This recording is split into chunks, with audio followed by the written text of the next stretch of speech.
Hello అందరికీ welcome to my channel. ఈరోజు మనం ఎంతో హెల్దీ అయిన కొత్తిమీర పుదీనా పచ్చడి చేసుకుందాం. ముందుగా కడాయి పెట్టుకోవాలి.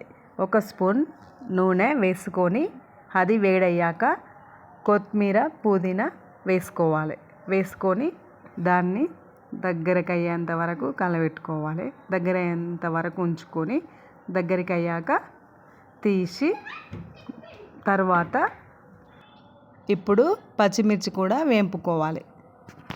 పచ్చిమిర్చిని మొత్తం రెడ్గా అయ్యేంత వరకు కలబెట్టుకొని అవి చిటపటలాడకుండా ఉండాలంటే కట్ చేసుకోవాలి, బాగుంటుంది అప్పుడు.